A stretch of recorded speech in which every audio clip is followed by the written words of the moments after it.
Perkenalkan, saya Inoman Apriana Gonanta dari Institut Agama Hindu Negeri Gede Puja Mataram. Sebelumnya izinkan saya berpantun sedikit. Pergi ke taman membeli jam, burung berkicau merdu di dahan. Izinkan saya mengucapkan salam untuk hadirin yang saya banggakan. Om Swastiastu, Assalamualaikum warahmatullahi wabarakatuh. Salam, namo buddhaya, salam kebajikan, dan salam sejahtera untuk kita semua.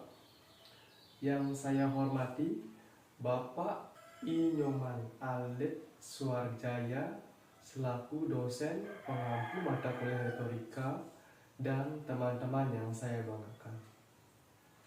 Pertama-tama, marilah kita panjatkan puja dan puji syukur kehadapan Ide Sang Yang Widiwasa, Tuhan Yang Maha Esa, karena atas asung kerta warenugrahnya kita dapat berkumpul di sini dalam keadaan yang sehat. Teman-teman yang saya banggakan, pada kesempatan kali ini izinkan saya untuk menyampaikan sebuah pidato dengan tema aspek-aspek penting dalam membangun pendidikan di Indonesia.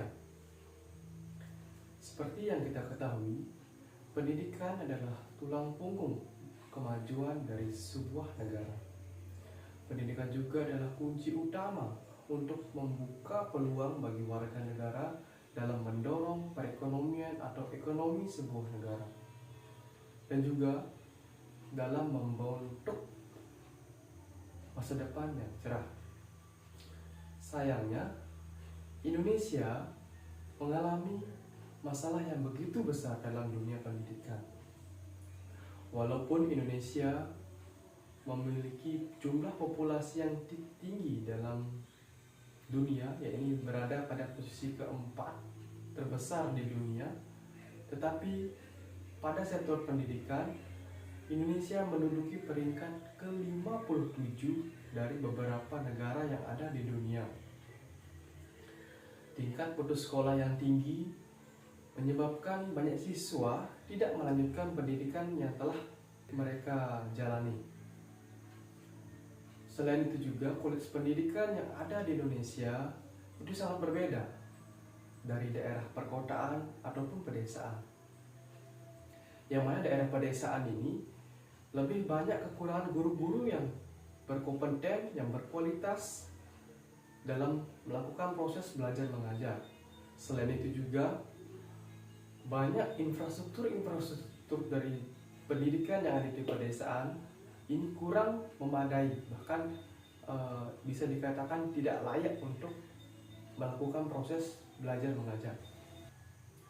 Dari lemahnya sistem pendidikan yang ada di Indonesia, ini mengakibatkan kurangnya tenaga kerja yang berkompeten, kreatif dan inovatif, yang jelas menghambat pertumbuhan dan perkembangan ekonomi dari sebuah negara. Lemahnya sistem pendidikan yang ada di Indonesia juga menambah angka kemiskinan karena mereka yang tidak memiliki pendidikan sangat sulit untuk memperoleh sebuah pekerjaan, dan jikalau ada pekerjaan yang ia jalani pasti mendapatkan upah yang begitu kecil. Selain itu juga lemahnya sistem pendidikan yang ada di Indonesia ini menyebabkan sumber daya manusia yang ada di Indonesia ini lebih gampang untuk terkena tindakan-tindakan seperti radikalisme, ekstremisme, dan manipulasi yang tentu sangat merugikan dari sebuah negara. Lalu, apa yang kita bisa perbuat untuk memperkuat pendidikan yang ada di Indonesia ini? Tentu saja yang pertama, perlu untuk meningkatkan investasi dalam dunia pendidikan.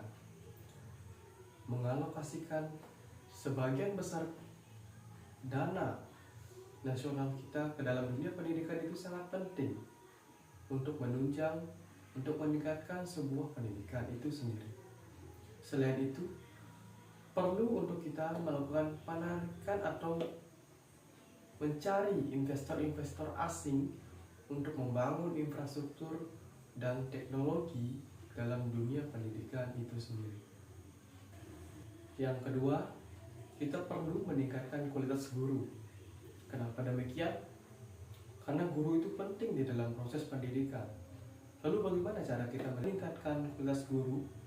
Yang pertama itu bisa melakukan pelatihan-pelatihan seperti webinar, seminar yang dilakukan bisa secara Zoom ataupun tatap muka secara langsung. Selain itu, meningkatkan gaji guru sesuai dengan kompetensinya. Dan juga guru dipersilahkan untuk lebih banyak belajar untuk meningkatkan profesionalitasnya. Itu penting dilakukan untuk meningkatkan pendidikan yang ada di Indonesia ini. Dan yang ketiga, itu memberikan jalan kepada mereka yang secara khusus, yaitu perempuan, anak-anak disabilitas, dan anak-anak yang keluarganya memiliki kendala terhadap keuangan yang rendah. Lalu bagaimana caranya? Yaitu dengan cara memberikan program beasiswa kepada anak-anak yang membutuhkan dan memberikan sebuah apresiasi berupa finansial atau bantuan-bantuan lainnya. Yang keempat, itu perlu untuk menggunakan teknologi di dalam dunia pendidikan. Karena teknologi ini penting untuk meningkatkan kualitas pendidikan itu sendiri. Seperti dalam penggunaan proyektor ataupun laptop, handphone, dan lain sebagainya. Dan harus tepat sasaran dan juga harus merata kepada seluruh wilayah yang ada di negara ini. Dan yang terakhir, yaitu perlu kita menanamkan nilai-nilai ajaran agama, terutama pada ajaran Trikaya Parisuda. Kenapa demikian? Karena percuma saja jika orang itu pintar tapi tidak bermoral. Trikaya Parisuda ini mengajarkan kita untuk berbuat yang baik, berkata yang baik, dan berpikir yang baik. Maksudnya di sini yaitu berkata, kita harus menggunakan mulut kita, perkataan kita secara bijak dan sopan. Kemudian berpikir, kita harus berpikir secara positif, tidak negatif kepada seseorang. Kemudian yang terakhir yaitu ketiga, kita harus melakukan perbuatan yang positif, yang baik demi pendidikan itu sendiri. Trikaya Parisuda ini penting untuk diimplementasikan dalam dunia pendidikan untuk meningkatkan kualitas pendidikan, selain unggul dalam dunia akademis tetapi juga unggul dalam hal spiritual ataupun di dalam hal moral. Mungkin itu saja yang bisa saya sampaikan. Kurang lebihnya saya mohon maaf, karena pada dasarnya tidak ada manusia yang luput dari sebuah kesalahan, dan juga tidak ada manusia yang sempurna. Mungkin itu saja, sekian dan terima kasih. Saya tutup dengan Parama Santi.